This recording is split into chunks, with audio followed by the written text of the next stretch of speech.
तो आप में से कितने लोग हैं जिन्हें ये लगता है कि संगत का असर होता है, मतलब जिस तरह के ग्रुप्स में आप रहते हैं, जिन लोगों के आसपास रहते हैं, उनका असर आपकी लाइफ में हो?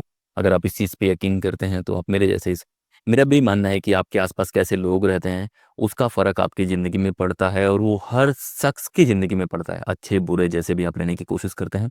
तो क्यों ना मैं आपको बताऊं उन 5 तरह के लोगों के बारे में जिनको आपको अवॉइड करना चाहिए, जिनके साथ आपको कम वक्त बिताना चाहिए, या आपको समझ जाना चाहिए कि इंसान आपके भले में तो नहीं है। मतलब अगर आप पढ़ाई लिखाई कर रहे हैं और ऐसे लोग आपके आसपास हैं तो आपका नुकसान होना। तो 5 कौन लोग हैं, किस तरह के लोग हैं, वो जानने की कोशिश करते हैं और इसको अप्लाई करने की कोशिश करो, लेकिन अपना भी ब्रेन यूज करना, तुरंत किसी को टैग मत कर देना। तो जो भी मैं बताने की कोशिश कर रहा हूँ, मैं अपने एक्सपीरियंस से बताने की कोशिश कर रहा हूँ, जब भी आप अप्लाई करते हैं इन चीज़ों को अपना दिमाग लगा के कर। तो जो पहला इंसान है जिसे आपको अवॉइड करना है वो है डिस्ट्रैक्टर। कुछ लोग आपके आसपास ऐसे होते हैं जो बहुत बार आपको पढ़ने के लिए मोटिवेट करें ना करें, लेकिन वो आपको डिस्ट्रैक्ट बहुत करते हैं। आप पढ़ाई कर रहे हैं, आएंगे कुछ ना कुछ डिस्टर्ब करके चले जाएंगे, कुछ बोल के चले जाएंगे, आपको मेंटली हिला के चले जाएंगे। आपके लॉज में होंगे, आपके फ्लैट में होंगे, आसपास लोग होंगे, आप कोई टॉपिक पढ़ रहे हैं, आके कोई और टॉपिक जिक्र करके चले जाएंगे, हमेशा आपको कन्फ्यूजन पैदा करेंगे और डिस्टर्ब करते रहते हैं। तो ऐसे लोगों को अवॉइड करो। ऐसे लोगों का दिक्कत क्या है कि ये लोग जब फ्री होते हैं, मतलब जब ये अपना काम कर रहे होते हैं तब तो करेंगे, तब आप इनको डिस्टर्ब नहीं कर सकते, लेकिन जैसे इनका काम फिनिश होगा इनको चाहिए इंटरटेनमेंट, और इंटरटेनमेंट के लिए आपके पास आएंगे, आपसे बातें करने की कोशिश करेंगे, बहुत बार आपको अपने काम में लगाने की कोशिश करेंगे कि चलो यार संदीप यहाँ चलते हैं ना वहाँ चलते हैं, लेकिन इनका काम हो चुका है। तो जो आपको डिस्टर्ब करते हैं, डिस्ट्रैक्ट करते हैं आपके गोल से, या कि आपको कहानियां सुनाएंगे इधर उधर की, कभी अपनी गर्लफ्रेंड के बारे में बताएंगे, कभी बॉयफ्रेंड के बारे में बताएंगे, कभी अलग अलग जिक्र करेंगे जो चीज़ें रिलेवेंट नहीं है, आपका जो बेस्ट टाइम है उसको डिस्टर्ब। तो ऐसे लोगों से दूरी बनाने की कोशिश करो। दोस्तों के साथ टाइम स्पेंड करना बहुत सुकून वाला होता है, बहुत अच्छा होता है, लेकिन उस तरह के लोग जो आपका बेस्ट टाइम किल कर दें वो कहीं ना कहीं दोस्ती की लिस्ट में तो नहीं आते। तो पहले वो लोग जो आपको डिस्ट्रैक्ट करते हैं, आपके गोल से दूर ले जाते हैं, जो भी आप करने की कोशिश कर रहे हैं उससे दूर ले जाते हैं, उन लोगों से थोड़ा बच के रहने की जरूरत है। कंप्लीट अवॉइड ना करो तो कम से कम थोड़ा सा ऐसे करो कि जब मन करे वो आपके रूम पे आके आपको डिस्टर्ब ना कर पाए। इतना तो आपको इंश्योर करना है। अगर आपको लाइफ में कुछ बड़ा करना है, आपने दिन में लगाया हुआ है कि आपको 10-15 पेज पढ़ने हैं 1 घंटे में, सामने वाला के आधे घंटे खा जा रहा है, तो सुबह से लेकर रात तक आपका टाइम टेबल गया। और इसी तरह अगर वो इंसान 2 दिन आपका खा गया तो पूरा वीक आपका चला जाएगा, और एक वीक खा गया तो एक महीना चला जाएगा, और एक महीना अगर चला गया तो पूरा साल चला जाएगा। ये सिंपल मैथ है, मतलब इसमें कुछ लगाना ही नहीं है कि आपने एक पूरा गोला बनाया हुआ है, एक चीज निकालोगे धड़ाम से इस चीज को आपको फोकस करना। दूसरा इंसान है जिसे हम सिनिक बोलते हैं। एक ऐसे लोग जो बहुत ज्यादा डाउट में रहते हैं, खुद भी रहते हैं, बहुत बार वो रहते नहीं है खुद अपनी चीजों को लेके क्लियर होते हैं, लेकिन जब भी आप अपने गोल के बारे में उनको बताएंगे कि मैं यूपीएससी करना चाह रहा हूँ, नहीं यार बहुत टफ है, बहुत मुश्किल है, नहीं होता है। बहुत बार जो सीनियर होते हैं मेरे जैसे लोग वो इस कैटेगरी में आ सकते हैं, क्योंकि उनके पास एक्सपीरियंस भी होता है। बहुत बार वो कहीं ना कहीं अपना डर आपके ऊपर थोप रहे होते हैं। आपको रेशनल रहना है, कैलकुलेट करना है कि कितनी बातें सही हैं कितनी बातें गलत हैं।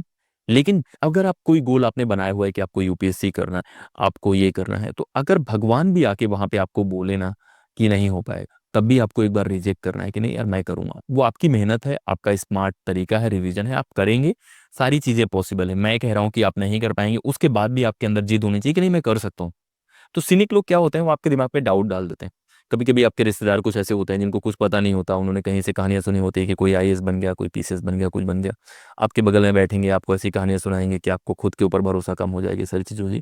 तो ऐसे लोगों से आपको बचना है, क्योंकि आपको खुद को प्रोटेक्ट करना है। मतलब अगर आप युद्ध जा रहे हैं लड़ने और उसमें आपके माइंड में डाउट है कि यार मेरी तलवार काम करेगी कि नहीं करेगी, मेरी बंदूक काम करेगी कि नहीं करेगी, तब कहीं ना कहीं फिर दिक्कत आएगी। तो ये जो सिनिक लोग होते हैं ये अपनी लाइफ के एक्सपीरियंस को डोमिनेट कराते हैं आपकी लाइफ में, ये कहीं ना कहीं माइंड गेम खेलते हैं आपके साथ।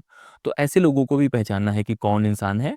लेकिन इस पहचानने में थोड़ा ये भी है कि कुछ लोग होते हैं जो आपका भला चाहते हैं, आपको अच्छा रास्ता दिखाना चाहते हैं, तो वो भी पहचानना है। पता लगे कि मैं आपको सही चीज सजेस्ट कर रहा हूँ कि नहीं यार ये आप ऐसे कर सकते हैं, आप लोग यार ये तो मेरे ऊपर डाइट कर रहे हैं। तो थोड़ा स्मार्ट रहो। मैं कह रहा हूँ कि किसी भी एग्जाम की आप तैयारी कर रहे हैं और आप अपने आसपास के लोगों को नहीं पहचान पा रहे हैं, तो फिर उस तैयारी का कोई मतलब नहीं ना। कल आप ऑफिस में जाएंगे, कोई आपको कहीं और गेम में फंसा देगा, या कहीं पॉलिटिक्स में होंगे तो वहां फंसा देगा। तो इस सिनिक जो लोग होते हैं उनको पहचानने की कोशिश करो। फिर तीसरे तरह के लोग आते हैं। तीसरे तरह के लोगों को मैं टाइम लीच बोलता हूँ। मतलब जो आपका टाइम खाने के अलग अलग तरीका होता है। डिस्ट्रैक्टर भी खाता है, सिनिक भी खाता है, लेकिन जो टाइम लीच होते हैं ना वो आपको पता नहीं लगते कि यार ठीक है, यार वहाँ पे ये सामान मिल रहा है, चलें क्या, या यहाँ पे ये खाने का है, वहाँ घूम के आते हैं ना, वो पार्क अच्छा है वो करके। तो बहुत बार ये लोग आपको बहुत सटल तरीके से आपका टाइम कंज्यूम कर जाएंगे। जैसे इलाहाबाद का एग्जांपल लो, तो इलाहाबाद में कहीं है, चलो कंपनी गार्डन घूम के आते हैं, तो बहुत बार आपको अच्छा लग रहा होता है, ब्रेक चाहिए होता है, तब तो आप कंपनी गार्डन घूम के आ सकते। लेकिन अभी 10 दिन आप घर पे रह के आए हैं, फिर आपको पढ़ना है, और तब आपका कोई दोस्त आता है कि चलो मेरा कंपनी गार्डन घूमने का मन कर रहा है, मैं चलता हूँ। आप क्यों जाओगे? मतलब वो इंसान 10 दिन से पढ़ रहा है, आप 10 दिन से ऑलरेडी इंजॉय कर रहे हो, उसको इंजॉयमेंट की जरूरत है, आपको जरूरत ही नहीं है। तो इस चीज को थोड़ा समझने की कोशिश करो कि बहुत बार लोग अपने लिए आपका टाइम खा जाते हैं। कुछ सीनियर्स होते हैं कि अच्छा आज हम लोग वहां जा रहे हैं, चलोगे क्या? फिर आप चले जाते हैं। अपने टाइम की वैल्यू करो, टाइम से कीमती कुछ नहीं। बहुत बार पेरेंट्स होते हैं या आपके रिलेटिव्स होते हैं कि यहाँ मैं जा रही हूँ, ये कर रहा हूँ। अपने टाइम की वैल्यू करो। अगर आप अपने टाइम की वैल्यू नहीं करते ना, बाद में ये लोग आपकी वैल्यू नहीं करेंगे। अभी जहां भी ले जाते हैं ना कि चलो चलो चल साथ में चलते हैं, बाद में ये लोग पूछेंगे भी। तो अपने टाइम की वैल्यू करो। जो भी टाइम लीच होते हैं कि आपका टाइम कंज्यूम कर जा रहे हैं, उस चीज़ की रिस्पेक्ट करो। और मैं ये चीज़ पालन करता हूँ, मैं कभी भी उस काम में नहीं जाता हूँ जहाँ मुझे मेरा टाइम है, मान लो कि 9 से 12 मैंने लगाया हो पढ़ने का, मेरा बहुत पढ़ने का मन कर रहा है, मैं नहीं छोड़ूंगा वो, क्योंकि वो बेस्ट टाइम है, मेरा ब्रेन चाह रहा है कि मैं पढूं। तो अपने टाइम की आपको वैल्यू करना है। और जो लोग भी टाइम आपका लेते हैं, आप आसपास तलाशो, सुबह से लेकर रात तक ऑब्जर्व करो कि कितने लोगों से मिले, उसमें डिस्ट्रैक्टर कौन है, सिनिक कौन है, टाइम लीच कौन है। ये 3 तरह के लोगों को आपको पहचानना है। कहीं ना कहीं आपकी लाइफ ज़्यादा बेहतर हो जाएगी। और आपको ये भी तरीके होने चाहिए कि आप उनसे कैसे डील कर। अब इसके बाद जो चौथे तरह के लोग हैं, वो बड़े खतरनाक होते हैं। उनको मैं कॉम्पिटिटर्स बोलता हूँ या कंपैरिजन वाले बोलता हूँ। कि बहुत सारे बच्चे ऐसे होते हैं जो सिमिलर एग्जाम की तैयारी कर रहे होते हैं। आप यूपीएससी की कर रहे हैं, वो भी मुखर्जी नगर में रह रहे हैं, ओआरएन में रह रहे हैं, तो सिमिलर चीज़ें तैयारी कर रहे हैं, वो भी यूपीएससी, आप भी यूपीएससी। अब उनके साथ आप कैसे बचेंगे? बहुत बार आपके दोस्त होते हैं, बहुत बार अच्छी नीयत भी होती है, लेकिन जब भी आएंगे वो कंपेयर करेंगे। आपने अभी स्टैटिक खत्म करा है, आप रिवाइज कर रहे हैं, वो मॉक टेस्ट लगा के आ गया है, या प्रीवियस ईयर क्वेश्चन तो, यार मैंने तो इतने मॉक टेस्ट लगा लिए, मैंने तो ये कोचिंग का मटेरियल पढ़ लिया, मैंने वो कोचिंग का मटेरियल पढ़ लिया। होता क्या है, इससे आप कंफ्यूज हो जाते हैं। आपका एक तरीका है, आपने एक करंट अफेयर्स का बेसिक बनाया है, आप एक तरह की किताबें यूज कर रहे हैं, आप सुबह उठते हैं, वो रात का उठता है, सबका अलग पेस है। लेकिन जब ऐसे इंसान आपको आके डेली बोलेगा, तो आपको थोड़ा कंफ्यूजन होगा कि यार नहीं यार, मैं पीछे चल रहा हूँ। और एक बार आपकी पैनिक बटन दब गई कि यार ये नहीं पूछा है वो, तो वो साइकिल बना देगा और एग्जाम कहीं ना कहीं आपका। तो जो लोग बहुत कंपैरिजन करते हैं, उनसे भी आपको बचना है। जो लोग कंपटीशन की फीलिंग से रहते हैं, उनको भी थोड़ा अवॉइड करना है। बहुत बार आप सीख सकते हैं, कोई बहुत ही बेहतरीन इंसान है, आप सीखिए उससे, उसमें दिक्कत नहीं है। लेकिन बहुत लोग गलत नीयत से आपको कंपैरिजन करते हैं। बहुत बार कुछ लोग पढ़ते भी नहीं, तब भी आके बोलते हैं मैंने तो 100 लगा लिया, मैंने 500 कर दिया, ये कर दिया, क्योंकि आपका कॉन्फिडेंस डाउन हो जाए। तो ऐसे लोगों को भी पहचानना है, फिर उनसे बचना है। तो ये जो कंपटीशन वाले लोग हैं, मतलब आप रहें, टाइम स्पेंड करें, उसमें कुछ भी गलत नहीं, लेकिन उस ट्रैप में नहीं फंसना है जहाँ पे कंपैरिजन और उसकी वजह से आप अपने प्लान बदल ले रहे हैं। सिंपल एग्जांपल लेते हैं, अर्जुन थे, भीम थे, अलग अलग करेक्टर्स थे। अगर अर्जुन ये सोचते कि यार बाकी लोग युद्ध में बहुत महारत हासिल करते हैं, मैं अब गदा सीखता हूँ, तो अर्जुन अर्जुन नहीं होते। सबका एक एक्सपर्टीज होता है, सबका एक तरीका होता है, वो तरीका इस्तेमाल करके करोगे तभी बेहतर है। आप सुबह उठते हैं, पता लगे शाम को कोई दोस्त आपका उठ के आया, वो 4 टेस्ट लगा लिया, पेपर में नंबर अच्छे आ गए, तो आप सोचो यार अब शाम को उठना सही रहता। खुद के तरीकों पे भरोसा रखो, जो साइंटिफिक तरीके हैं उन पे भरोसा रखो। और ऐसे लोगों को थोड़ा लिमिट करो अपनी लाइफ में। अब पांचवें तरीके के जो लोग होते हैं, वो बड़े खतरनाक होते हैं। और वो बताते समय मुझे हंसी आ रही, क्योंकि ऐसे लोग मेरी लाइफ में बहुत बार रहे हैं। वो होते हैं इमोशनल वैम्पायर्स। इमोशनल वैम्पायर्स क्या होते हैं कि वो इमोशनली आपको ड्रेन कर देते हैं। आएंगे डेली, उनके पास एक नई कहानी होगी, रोने धोने वाली कहानी होगी, बहुत बार प्यार मोहब्बत की कहानी होगी, उसने मुझे ये बोल दिया, ये कर दिया, और ये पूरी की पूरी। यार आप लोग मुखर्जी नगर ओआरएन में 15-20 हज़ार रुपए महीने लगा के रह रहे हो, ये कहानियां सुनने के लिए रह रहे हो? कभी कभी तो संडे मंडे आप एक बार सुन लो। डेली कहानी सुनोगे क्या कि आज ये हुआ वो हुआ? तो ऐसे लोग जो बहुत इमोशनली आपको ड्रेन करते हैं, अपनी कहानियां सुनाते हैं, बहुत बार इमोशनल भी हो जाएंगे, रो लेंगे, वो कर लेंगे, आप किस हद तक उनको मदद कर पाएंगे? बहुत बार आपको लगेगा आप मदद नहीं कर पा रहे हैं, तब भी आपको बुरा लगेगा, आप उनको नहीं सुनेंगे तब भी बुरा लगेगा।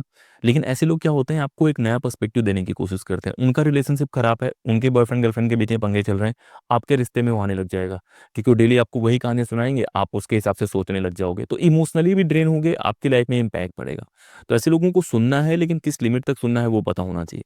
कि ऐसे लोग तो नहीं है जो आपके इमोशंस की वजह से आपका फायदा उठाते हैं, कि मुझे बहुत बुरा लग रहा है, चलो मुझे कुछ खिला के आओ, तो आप खिलाने चले जाते हैं। मुझे बहुत बुरा लग रहा है, फिर आप कंधा बनने की कोशिश करते हैं। इस चीज़ को थोड़ा सा लिमिट करो, मतलब स्मार्ट रहो। मैं बहुत बार बच्चों को बोलता हूँ कि अगर आप तैयारी कर रहे हैं, तो और 2 साल 3 साल से आप तैयारी कर रहे हैं, तो जिस लेवल पे आप तैयारी करने आए थे, अभी भी उसी तरह से सोचते हैं, उसी तरह की स्ट्रेटजी अपनाते हैं, तो आपने सीखा क्या है? तो ये 5 तरह के जो लोग मैंने बताए हैं, इनको थोड़ा-सा अवॉइड करना है। अवॉइड करने के तरीके ये नहीं है कि आपको र्यूड हो जाना है कि नहीं तुम मेरे से बात नहीं करोगे, तुम मेरे से रूम पे नहीं आओगे, ऐसे नहीं बोलना होता है। आपको साइलेंटली थोड़ा-थोड़ा करके इग्नोर करना होता है। कोई टॉक्सिक है, कोई टाइम कंज़्यूम कर रहा है, तो साइडलाइन करने के अलग तरीके होते हैं कि आप बहुत ज़्यादा एंगेज मत करो, बहुत ज़्यादा टाइम मत दो। जब सामने वाले को लगेगा यार ये एंटरटेन नहीं कर रहा, तो खुद ही आना बंद कर देंगे।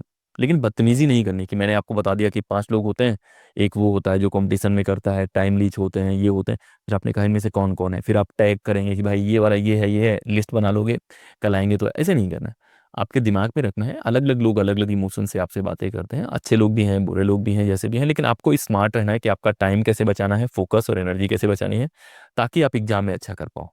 तो इसी तरह की वीडियोज़ हम लोग लाते रहेंगे। मैंने आपको 5 तरह के लोग बता दिए। मैं अच्छे लोग भी बताऊँगा, लेकिन अभी मेरा गोल ये है कि आपको पता लगे कि आपके आस-पास कैसे लोग हैं और जो बातें मैंने बोली है एक्सपीरियंस से बोली हैं। तो एकदम हार्ड एंड फास्ट रूल नहीं है कि यही अप्लाई करना है। अपना दिमाग लगाओ, इस्तेमाल करो। मैंने एक हिंट देने की कोशिश करी है कि कहाँ-कहाँ लोगों को रख सकते हैं और इसी तरह से आप एग्ज़ाम या किसी भी एग्ज़ाम की तैयारी कर रहे हैं तो उसको बेहतर कर सकते हैं।